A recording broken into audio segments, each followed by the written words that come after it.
Bugun tong sahar turdikda Bismillahirrohmanirrohim deb dachaga ketdik. Mana dachaga qarab yo'l oldik. Qushimizni ham oldik. Mana qushimiz men boqadigan kampir, qizi uchalamiz. Kampirni kuyovi borib tashlab keladigan bo'ldi.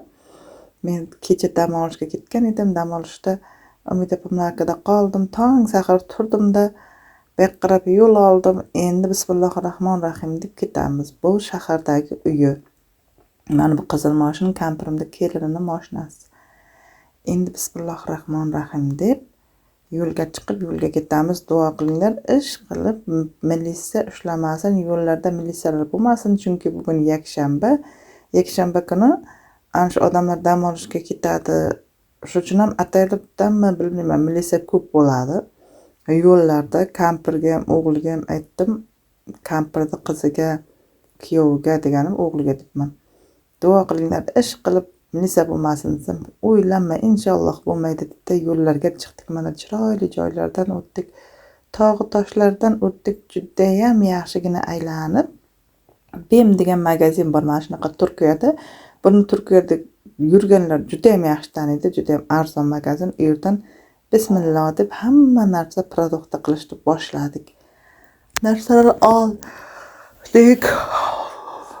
Keyin endi mana bizni o'tiradigan dachamiz, mana bu 4 etajli dacha qo'shnisiniki. Hamma esa yana bitta qo'shnisiniki. 3 ta dachada odam bor ekan. Unda ham o'zi bittasiga biz keldik. Yana bittasida bitta er-xotin yashayotgan. Odam kam, lekin samimiy, yaxshi insonlar. Mana dengiz ko'rinib turar ekan ana. Shunaqa ham chiroyli. Dengizni bir cheti ekanda bu. Havosi toza, dengizi nimasi kelib turadi, shiriqlagan ovozi, shildir-shildir etgan ovozi. Mana dachani ichi kirib keldik, lekin kichkinagina joy ekan.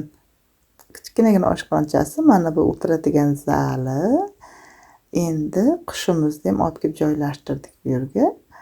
Keyin esa bu yerdan chiqamiz. Mana balkoniga o'tirsangiz, o'tirib choy ichasiz, dengizni tomosha qilasiz. Pastlari ana gullar ekkan, gerang gullar, bu yerda qish bo'lmagani uchun gerang gullar o'sadi yozun, qishin. Mana ikkinchi etajga chiqdik. Mana ikkinchi etajning hammasi spalni. Yotadigan joy. Keyin 3-etajga qarab chiqamiz do'stlarim. Mana 3-etaj tom odamlar o'tirib nima qiladigan joy. Mana dengiz ko'rinib turadi. Bular yashashni biladi do'stlarim. Xullas kalom shunaqa gaplar, azizlarim, do'stlarim. Omadini bersin hammani. Keyin tashqariga mana o'choqqa anaqa pechka bor-ku, duxovka. Shundan mana o'choq yasagan ekan. Mana shunaqa ovqat tayyorladik. Birinchi kunimiz shunaqa boshlandi. Kim qaysi davlatda, albatta izohlarda yozib qoldiring. Hammani omadini bersin do'stlarim.